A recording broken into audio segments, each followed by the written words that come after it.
Good morning all of you. ఈరోజు మీ ముందుకు వచ్చింది రమ్మీ గుడిమెట్ల యూట్యూబ్ ఛానల్.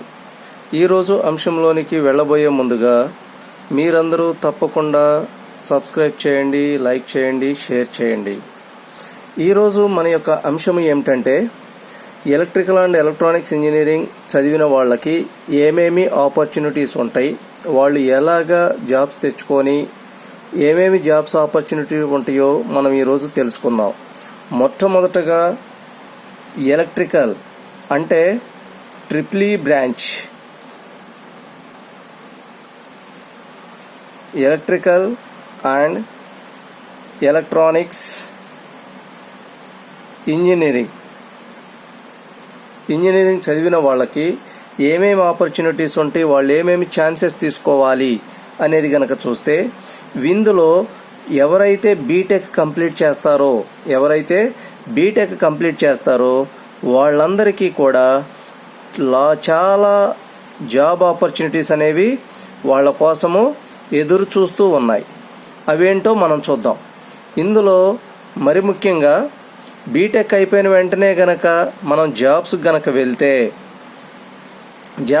వెళ్తే ఇందులో మనకి 2 టైప్స్ ఆఫ్ జాబ్స్కి వెళ్ళొచ్చు. ఒకటేంటంటే ఎయిదర్ గవర్నమెంట్ జాబ్స్కి వెళ్ళొచ్చు, లేకపోతే సెంట్రల్ ఆర్ ప్రైవేట్ జాబ్స్కైనా వెళ్ళొచ్చు. గవర్నమెంట్ జాబ్స్లో మనకి 2 టైప్స్ ఆఫ్ జాబ్స్ ఉన్నాయి. అవేంటవి? స్టేట్ జాబ్స్ అవ్వచ్చు, లేకపోతే స్టేట్ లెవెల్ అవ్వచ్చు, సెంట్రల్ లెవెల్ అవ్వచ్చు. ఒకవేళ స్టేట్ లెవెల్లో కనుక మనం జాబ్స్కి వెళ్ళాలి అంటే ఇందులో 2 టైప్స్ ఆఫ్ జాబ్స్ ఉన్నాయి. ఒకటి కోర్ సైడ్ వెళ్ళొచ్చు, లేకపోతే అదర్ సైడ్ అయినా వెళ్ళొచ్చు. కోర్ సైడ్ కనుక వెళ్ళేటట్లయితే కోర్లో మనకేమేం జాబ్స్ ఉంటాయి అంటే ఏపీ ట్రాన్స్కో, లేకపోతే ఏపీ జెన్కో, అవి కాకపోతే ఏపీ డిస్కమ్, లేకపోతే వైజాగ్ స్టీల్ ప్లాంట్, లేకపోతే సివిల్ సర్వీసెస్. ఈ జాబ్స్లో వెళ్ళవచ్చు. లేదు అదర్ జాబ్స్కి వెళ్ళాలి అంటే స్టేట్ లెవెల్లో మనం అదర్ జాబ్స్కి వెళ్ళాలంటే ఏపీపీఎస్సి, లేకపోతే గ్రూప్స్. మనకి ఎలక్ట్రికల్ చదివిన వాళ్ళు ఈ కేటగిరీస్లో ఏవైనా జాబ్కి వెళ్ళొచ్చు. లేదు మనం సెంట్రల్కే వెళ్ళాలి, సెంట్రల్ జాబ్స్ చూడాలి, కేంద్రం కింద ఉన్న జాబ్స్ ఏవైతే ఉన్నాయో అవి చూడాలి అంటే ఇందులో కూడా కోర్ జాబ్స్ ఉన్నాయి, లేకపోతే అదర్ జాబ్స్ ఉన్నాయి. ఈ కోర్ జాబ్స్లో మనం చూస్తే UPSC, union public service commission, NTPC, national thermal power corporation, SAIL, steel authority of India limited, HAL, Hindustan aeronautics limited. Another one is BARC, BARC, Baba atomic research centre. Another one is power grid. Another one is GAIL, gas authority of India limited, ONGC, oil and natural gas commission, NALCO, natural aluminium company limited, and SSC, staff selection commission. So ఈ జాబ్స్లో మనం ఏదైనా సరే చేయటానికి opportunities అనేవి ఎదురు చూస్తూ ఉన్నాయి. ఎప్పుడు electrical and electronics engineering department కనుక మనం చదివితే. అదే గనక మనం సెంట్రల్లో గనక అదర్స్లోకి వెళ్ళాలంటే ఇందులో IAS కానీ, IPS, IFS, so Indian administrative services, Indian police service, Indian foreign services, లేకపోతే banking system are banking,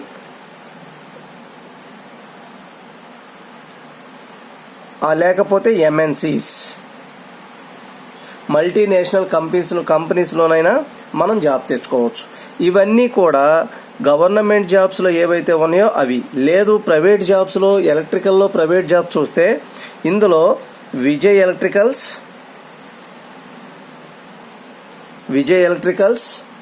another one is GE general electronics, HBL power systems limited,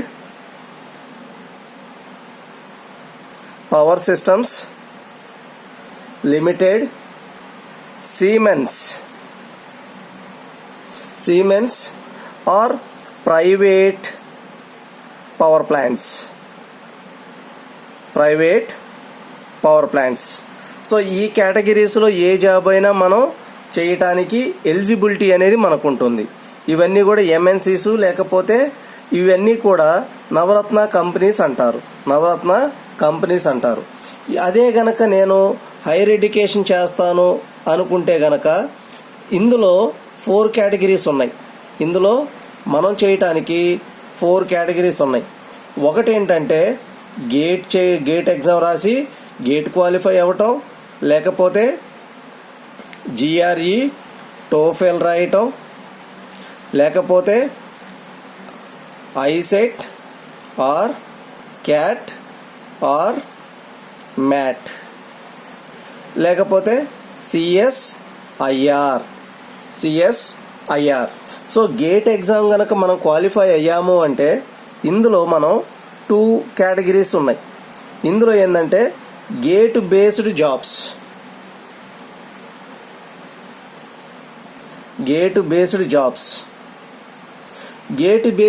ఏంటంటే ఇందులో గేట్ గనక మంచి స్కోర్తో ర్యాంక్ గనక వస్తే, గేట్ స్కోర్ గనక చాలా ఎక్కువ వస్తే అప్పుడు మనకి డైరెక్ట్గా జాబ్స్ అనేవి ఇంటర్వ్యూకి పిలుస్తారు. ఎవరంటే NTPC national thermal power corporation limited, SAIL, BHEL Bharat heavy electrical limited, GAIL gas authority of India limited, ONGC oil and natural gas commission, NALCO, power grid. So ఇలాగా మనం గేట్ ఎప్పుడైతే క్వాలిఫై అవుతామో డైరెక్ట్గా మనం వీటికి ఇంటర్వ్యూస్కి అటెండ్ అవ్వచ్చు. లేదు గేట్ క్వాలిఫై అయిపోయిన తర్వాత మనం పోస్ట్ గ్రాడ్యుయేషన్ కూడా చేయొచ్చు. ఎక్కడ? So post graduation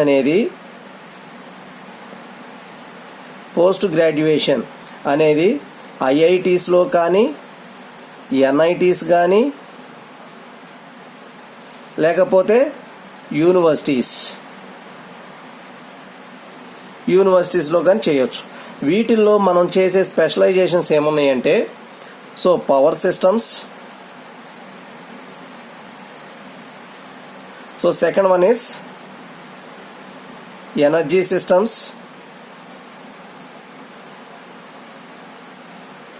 control systems, power electronics and drives, electrical machines and another one is embedded systems,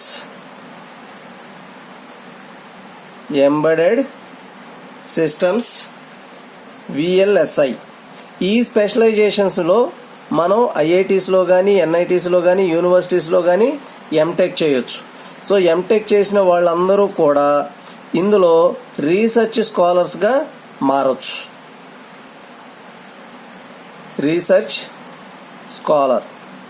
స్కాలర్స్గా మారచ్చు. లేకపోతే నెట్ కానీ స్లెట్ ఎగ్జామ్స్ రాసి ఫ్యాకల్టీ జాబ్స్గా చేయొచ్చు. ఫ్యాకల్టీ జాబ్స్ అయినా చేయొచ్చు. ఇవి కాకుండా GRE TOEFL కనుక రాస్తే ఇవన్నీ కూడా స్టడీస్ ఎట్ అబ్రాడ్లో చదవటానికి, అదర్ కంట్రీస్లో చదవటానికి మనకి GRE TOEFL ఎగ్జామ్ రాసి అదర్ కంట్రీస్, అమెరికా కానీ, ఆస్ట్రేలియా కానీ, ఇంగ్లాండ్ కానీ ఇలా అదర్ కంట్రీస్కి వెళ్ళొచ్చు. ISET, CAT, MAT ఎగ్జామ్ ఇవి రాసి మనం బీటెక్ అయిపోయిన వెంటనే ఎంబీఏ కోర్సు కూడా చేయొచ్చు, ఎంబీఏ. అదే సిఎస్ఐఆర్ అంటే the council of scientific and industrial research, ఈ ఎగ్జామ్ రాసి అంటే యూజీసీ వాళ్ళు నెట్ ఎగ్జామ్ కండక్ట్ చేస్తారు, నేషనల్ ఎలిజిబిలిటీ టెస్ట్. ఎవరైతే ఆ ఎగ్జామ్లో క్వాలిఫై అవుతారో వాళ్ళందరికీ కూడా CSIR council of scientific and industrial research, ఇందులో జూనియర్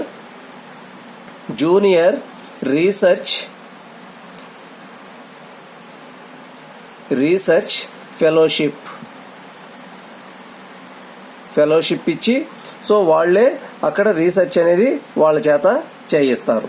అంటే మనం ఓవరాల్గా చూస్తే ఎలక్ట్రికల్ డిపార్ట్మెంట్లో మనకి ఇన్ని ఆపర్చునిటీస్ ఉన్నాయి. కాబట్టి ప్రతి ఒక్కళ్ళు కూడా ఎలక్ట్రికల్ డిపార్ట్మెంట్ని చూస్ చేసుకొని అందులో ఈ ఉన్నటువంటి ఈ ఆపర్చునిటీస్లో ఏవైతే ఉన్నాయో అవన్నీ కూడా వాళ్ళకి ఇంట్రెస్ట్ ఏదైతే ఉందో అవన్నీ కూడా మనం చదివి వాటిని సాధించుకోవచ్చని చెప్తున్నాను. దయచేసి ఈ వీడియో కనుక మీకు నచ్చినట్లయితే సబ్స్క్రైబ్ చేయండి, లైక్ చేయండి, షేర్ చేయండి. Thank you.